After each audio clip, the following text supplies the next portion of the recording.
Hey, welcome to the show. We know you want to travel. We want to travel too, believe us.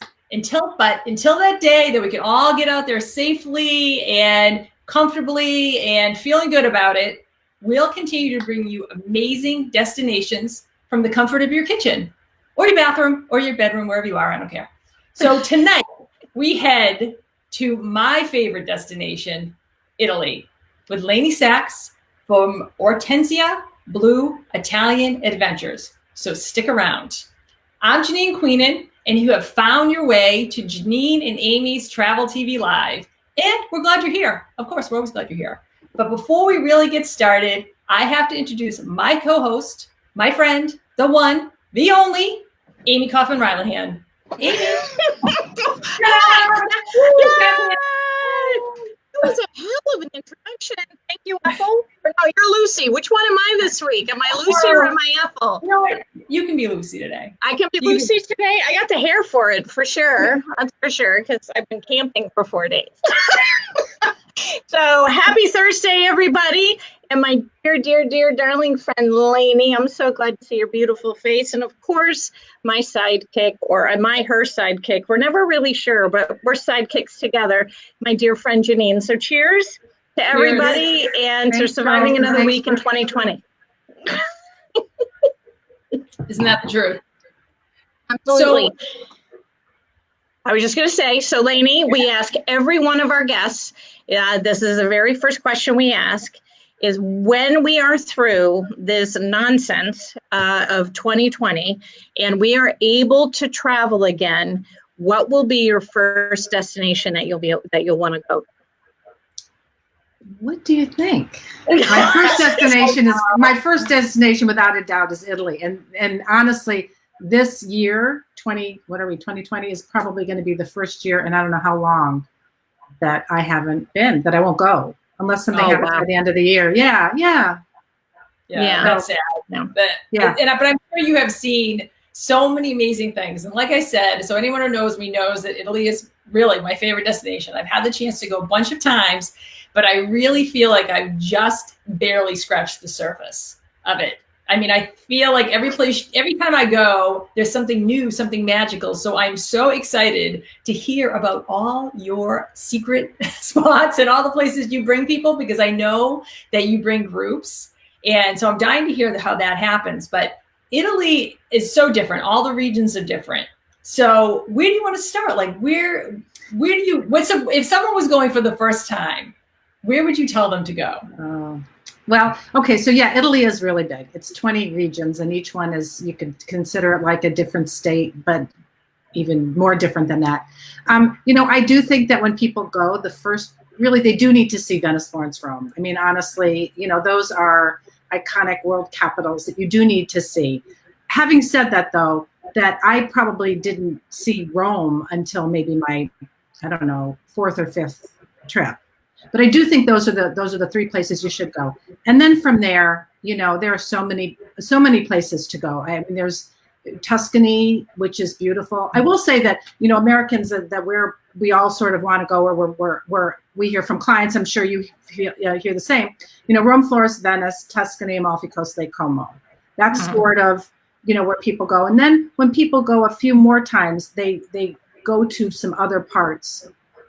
Because there are so many parts, and each one is so different. And Italy, envisioning it as a boot surrounded by water, so you've got lots of opportunity for beaches and seaside and seafood. Yeah, I just love it so much.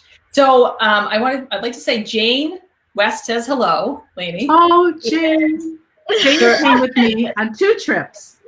Oh, very nice. Yeah, she and her husband, Ron. Yes. Oh, my gosh. Yes.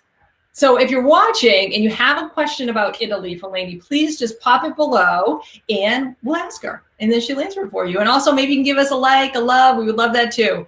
So you sent some excellent pictures. And I have to say, I want to travel with you because they look like so much fun. So I'm going to throw the first one up and then you can tell me what's going on and maybe tell us a little bit about I know that you bring groups a few times a year. So tell us about that. I'd like to hear about that.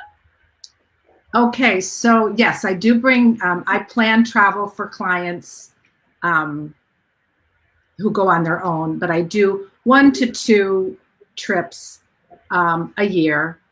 I bring clients to the Prosecco region, which is in Northeast Italy.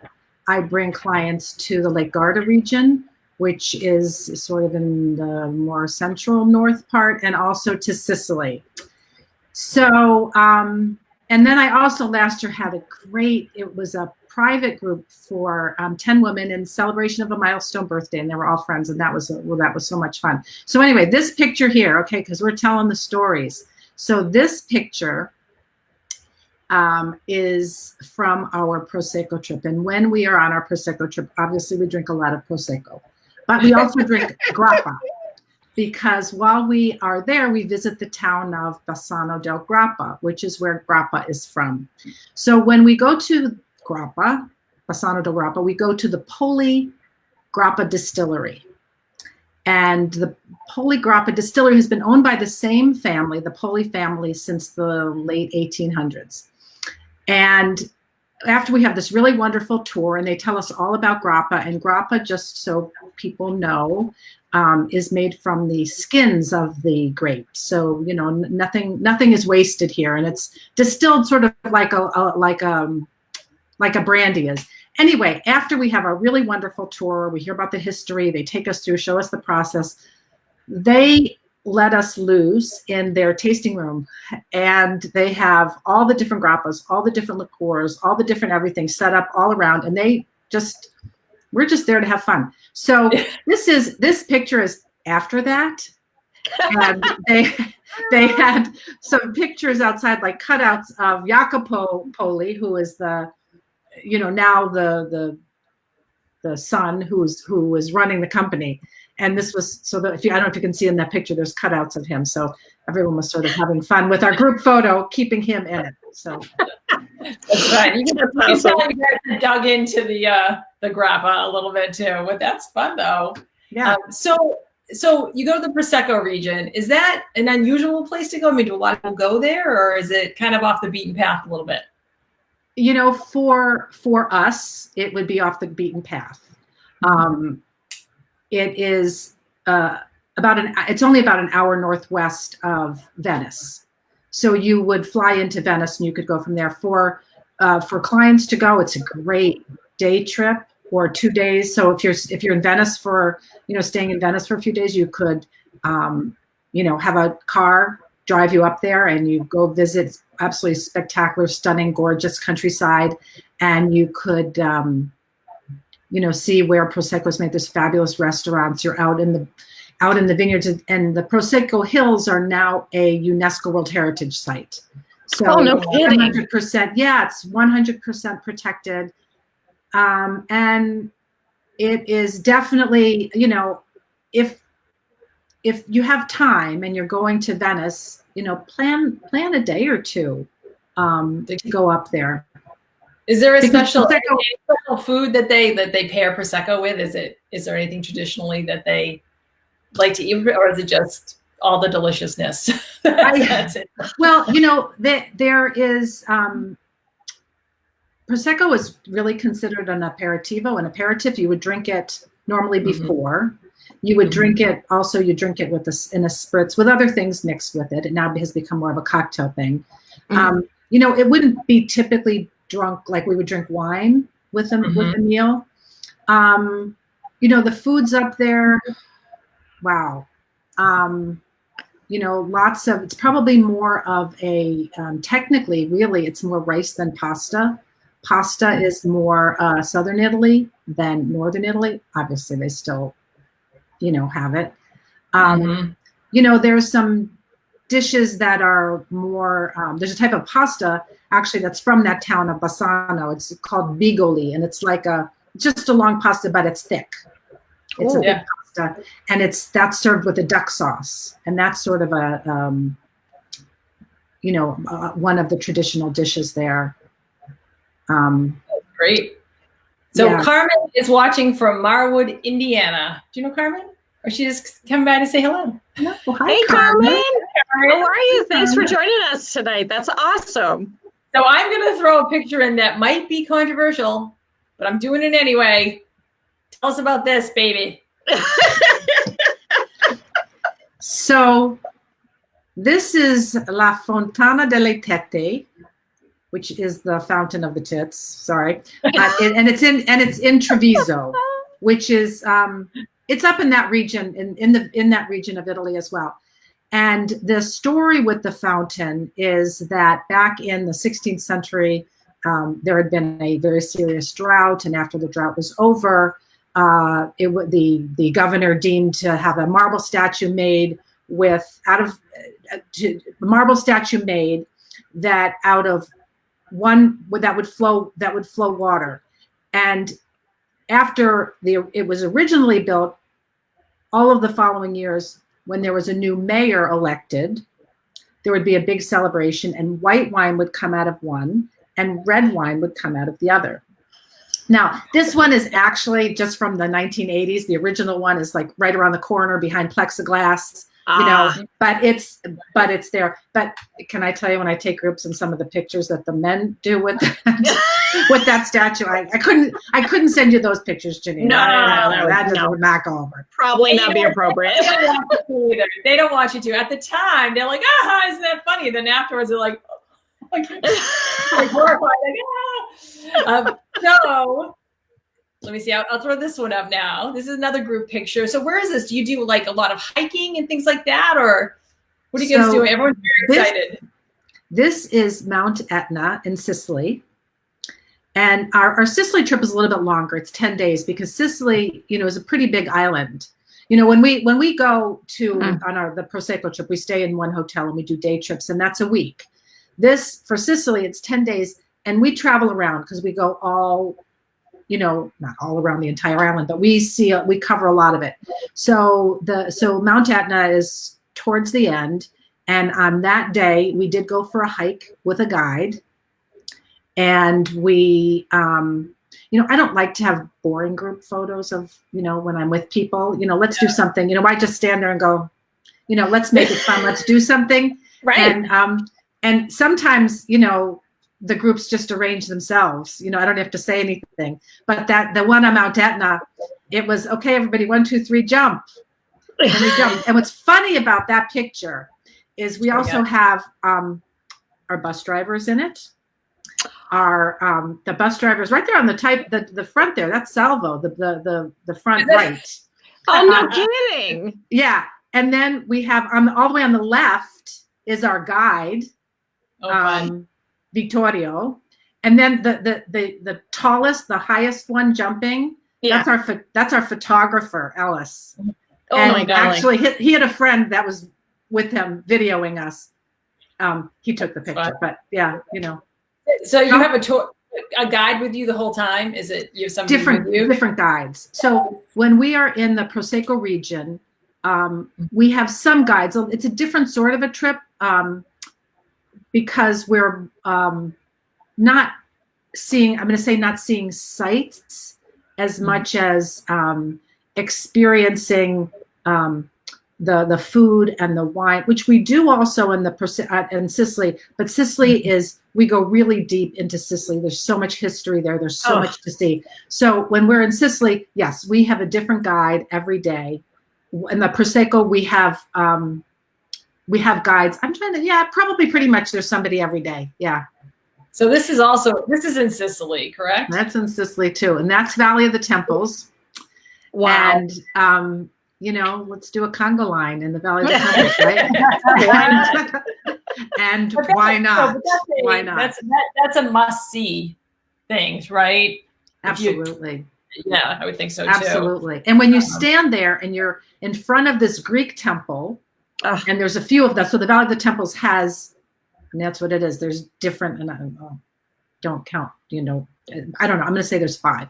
Big, big thing, big ruin, and it's not even really ruins. It is, but look at that. It's massive, and it's been there, thousands of years. It's incredible. That's crazy. Yeah, that's crazy. It always amazes me that so much of that survived, especially through World War II. That someone had foresight, especially like in Rome, and to not.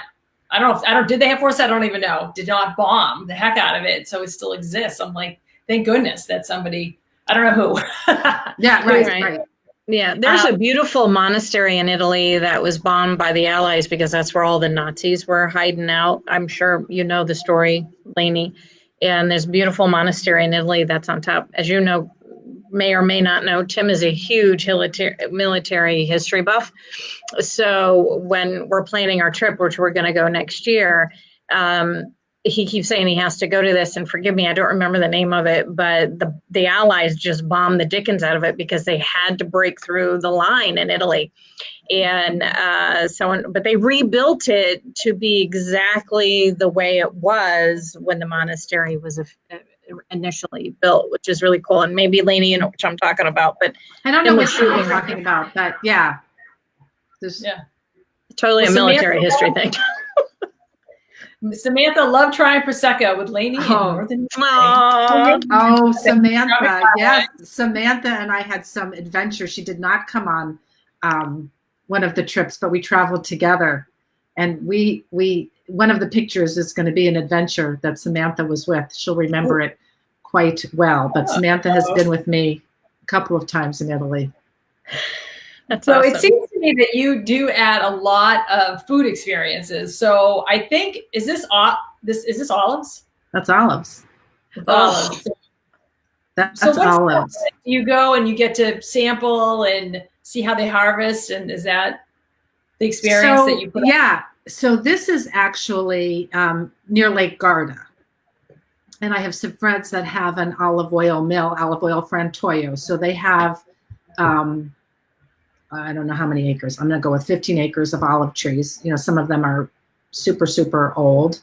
And right here. They make olive oil. And the olive oil harvest starts pretty much like maybe the last week in October through like the middle of November. And it's a really pretty simple process. The olives are picked and they're pressed and they're bottled. And to be extra virgin olive oil, it has to be done within 24 hours of picking. So really? These olives are picked and the olive oil is made. And so this is the olive oil coming out. It's bright green. The olive oil is bright green. It comes out. To taste fresh olive oil like that is amazing. It is, if you have a really good olive oil, you know, that's bottled, that's here. I mean, and that's fine because a lot of times you'll get it,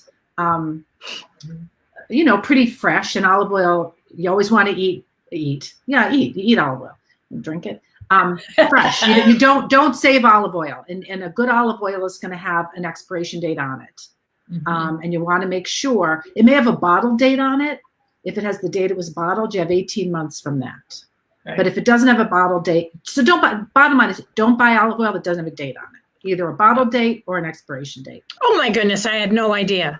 And I use olive oil in everything. Yeah. Holy cow. Well, I read somewhere that Americans, almost all Americans use spoiled olive oil. That's like turned because we don't know how to store it. We buy stuff that's been sitting on the shelf forever. And it was in a cookbook that the way to tell is that it smells like crayons. Have you ever heard that? That smells like crayons. If you bad olive oil smells like crayons? Yeah, that it's rancid if it smells like crayons. That would probably make sense. But I will say the very first time that I went and tasted olive oil like that, you know, and I tasted it, and it's really so when you taste olive oil, you go sort of like, I don't know how this is going to work on camera, but you know, like that, and you sort of get it in the back of your throat, and it almost burns a little bit. It's really pretty strong. And when the first time you taste it, you go, wow, like this isn't like anything that we have at home. This is never had anything like this before. But if you can ever go to an olive oil frantoio and have fresh, freshly pressed olive oil, it's such a treat to have to experience that. And that's Samantha amazing. Was there for that too. Yeah, awesome. So we're running out of time. So there's a couple of pictures that I really want to talk about. So unfortunately, we have to skip over some. But I goes so fast. That you make sure that you get to meet local people. Is that what this is? Yes. So talk about this fella. Okay, so this is an experience. This is in Sicily. And actually the guy on the right is one of our guides, and the woman on the left is one of my clients who was with us. And on one day we have a typical day in the life of a Sicilian, and we go to the small village and we visit the cheese shop. We visit the communal bakery. Everyone brings their stuff there to be baked in the ovens. We visit, almonds are very big in Sicily. And we walk into a place and they're peeling and shucking the almonds. And anyway, the townspeople are just sitting around and happy to talk, converse, say hi to any of us. So that's that's a really great experience. To really understand a place or to really feel like you've visited, to be able to meet somebody, a local person, I think that's excellent. And super fun. So the next picture I'm going to show is not as fun because it is flooding in Venice. So this is really interesting. When was this taken? So this was, I'm going to say 4 or 5 years ago, and Samantha was with me, and Samantha is my niece, and Samantha at the time was living in Switzerland. So it was really fun to be able to have her come meet me in Italy, and we traveled around. But anyway, really cool. We were going to this was actually pretty interesting because I'm going to say it was 4 or 5 years ago. It was the worst flood. There had been one worse before in the 60s, and then there was this one. But the one they just had in November trumped this one. So anyway, this is actually the 3rd worst one they ever had. But Sam and I knew that we were there. We were there at the beginning of November, which is Acqua Alta. So that's when there is a chance, you hear about the floods, you hear about all this coming. We knew there was a chance of it. So we came prepared. She had taken the train down from Switzerland, so she had her, her high boots and her raincoat and all that. I had brought like garbage bags for the suitcase, a raincoat. I think you're gonna need stilts on. Yeah. Oh, he's gone. Okay, that's okay. So what happened was we knew that it was coming in, and when we went to sleep that night, we checked. You can check the tides. It was going to happen about 7:15. So we were going to be all ready because we were going to take a train. And at about 6:45, all of a sudden we heard sirens, and we looked out the window, and you could see the water just creeping up from the canal, and the water's coming, the water's coming, the water's coming. And we grabbed our stuff, put our suitcases in the garbage bags, and the hotels along the little alleyways put up these barriers. So the first thing, so the water doesn't get in. So Sam and I, we each have our suitcase, and once you step over that barrier, you're in knee-high water. Oh my golly. So I've got my suitcase. She's got her suitcase. She's got her rubber boots. I have leather boots. And we step over. She goes first, and she starts walking, and I step over, and this cold, wet, dirty gunk coming in, and it's raining, and Samantha's at the end. And she's going, come on here, lady, come on here, lady. I'm like, oh my God. It was really pretty. Going? Where were you going? We were going to the train station. So anyway, we walked to the end of this, the alley. And then by the time we got up to the steps, we were okay. But when we went to the train station, people are walking around, their shoes are off, they're drying out everything. People are walking in flip-flops, bare feet, whatever, because it was flooded. So that was then what we saw after it was completely flooded like that. So. Yeah. Does that happen all the time, Laney? So the Acqua Alta season is November, December, maybe into January. Does it happen every year? I'm going to say it does to some extent. It could just be a little bit, just a little. And they put up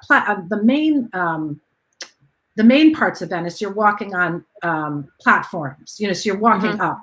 But when you're on these little alleyways, you're staying at your charming little hotel down at the end, there isn't anything to walk on. Right. Yeah. And you can see where the flooding is. Like when I've only been there one time, but you can see where the water line is in a lot of the buildings. Yeah. It's wild. So we'll keep talking because I do want to show a couple really nice pictures from some vineyards that you sent. But I think that over tourism is an issue in Venice, correct? And they've been struggling under the weight of that. And I know that's not what causes it, but what do you think about that? Do you think it will be? I know that they've been trying to address it. What do you think long term for over tourism in Venice? You know, they have been trying, and there has been a lot of graft and fraud with the government because they have a system that was supposed to be in place 10 years ago that didn't. The last I heard is with this now with COVID, they're able to start to implement it, but I don't know if that's 100% true. I mean, yeah, it was. I mean, if anyone has been to Venice, you saw. I mean, it was the crowds. It was just packed, and there were people that were, coming. It's a living, breathing museum, is what Venice is, and people a lot of people treated it sort of like Disneyland. Right. And what they're trying to do now is they will. I mean, obviously there aren't really many tourists there now. Implement some sort of a tax for day trippers. So whether you're coming off a cruise or you're just coming in for the day, there's some sort of a tax you're going to have to pay because they want people to come, stay, experience Venice. Stay overnight. Yeah. I had also heard, Laney, that cruise ships were no longer allowed to come into. I mean, now this is all pre-COVID, so I know anything that was pre-COVID is completely off the plate now. But my understanding was, because I sent a lot of clients to Italy, a lot. And I know that cruise ships were no longer allowed, this at the end of last year, were allowed to come in anymore because that was 3,000 people coming off combined with the tourism that was already there. Is that still a thing? Do you know? I know that everything is so weird and wonky, but. Yeah, they can't dock there anymore. They're docking further, I think it's down is where they're going to dock. People can still come in. They can still come in for the day, but there is going to be some sort of a tax. A fee, right? Yeah. Yep. As there should be. They need to protect that. Yeah, they do need to protect it. So in our last few minutes, I'm just going to throw a few more pictures up, but why don't you tell us about the trips you have planned? I know you still have a couple on the books, and when is that happening? And tell us a little bit more about that. Okay, so I have, you want to hear about that trip? Yeah, look at this. Go for it. Well, I'll tell you about the trips first. So okay. I have these were all postponed from this year. So the dates of the Prosecco trip are September 12th to the 18th of 2021. And you fly in and out of Venice, and we take care of you from there. We pick you up, and we spend days in the. We spend a day in the vineyards. We spend a day at a cooking class. We take the boat down the Sile River into the Venetian Lagoon, and we stop at Murano, and we have dinner in Venice. We go to Bassano del Grappa, and we go to the market there, and we go to see, and we go to Poli and drink Grappa. We go to the town of Treviso. We go to Buffalo Mozzarella. It's amazing. It's an amazing, amazing trip. And we stay in the town of Oslo, which is super charming. It's voted, one of the, they have the best small towns in Italy. And then the dates of the Sicily tour are October 12th to the 21st. Oh, back to the Prosecco tour. One of the highlights, and there's lots of highlights, but we are going to see Andrea Bocelli, who will be live in concert in the piazza in the beautiful, charming town of Marostica. Yeah, wow. It's pretty spectacular. I almost forgot. Yeah, I almost forgot. By the way, so that's a really cool experience. He actually was there a few years ago when we were there, and thinking he's never, ever, ever going to come here again the same week that we're going to be here, and here he is. So anyway, oh my golly, Laney. And then the Sicily dates are the 12th to the 21st, and that's 10 days. And we travel all around Sicily, and that is absolutely amazing. Sicily is fascinating. It's the culmination of so many cultures coming together. That is an incredible, incredible trip. So I'd love to have people join me. We have so much fun. You have time, you have together time, and you have time on your own. Yeah, I really, really would like to visit Italy. I mean, not Italy, Sicily. Sicily. That sounds fabulous. Laney, is Sicily one trip? I mean, would you have to do it justice just in one trip? Do it one trip. Yeah. To try to combine it. It's two. So Sicily technically is the size of the state of Vermont, Okay. Square mileage wise or whatever. And, if you think about it, so from one end of Sicily to the other, so from Catania to Poli, it's about a 3-hour drive, but you have north, south, and you have the seaside, and you have the mountains, and there's islands, and there's so much to see. There's so much history. And how are the roads? Is it hard to get around, or are the roads? So we're like really running out of time here, aren't we? Yes. That's okay. Yeah. Take a quick question and then tell everyone where they can find you. Okay, they can find, but I will say, one of my trips, I drove 600 miles in Sicily. Holy cow! Yeah. You need to. I don't want to say you need to like to drive, because I don't like to drive, but that's the easiest way to get around. So either you drive yourself or you have somebody drive you. So I wanted the full-on experience of driving myself. Okay, so you can find me at www.ortensiabluitalianadventures.com. ORTENSIABLU, ItalianAdventures.com. And what does that mean, by the way? Ortensia means hydrangea. Ortensia blue is blue hydrangea. Oh. Yes, wow. My favorite flower. My favorite too. Hold on, I have to put this in. Wendy said, Laney's small group trips are absolutely amazing. So we know that to be true. So she's been on too. So thank you everyone for stopping by. We'll be back next week with another one of my favorite destinations, Ireland. We're super excited. Thank you for coming on. Very, very excited. Laney, thank you so much. Thank you. Thanks. Bye. So we can't wait to get back out into the world. We know brighter days are ahead and just on the horizon. So keep dreaming about travel and find joy close to home. Thanks, everybody. Good night.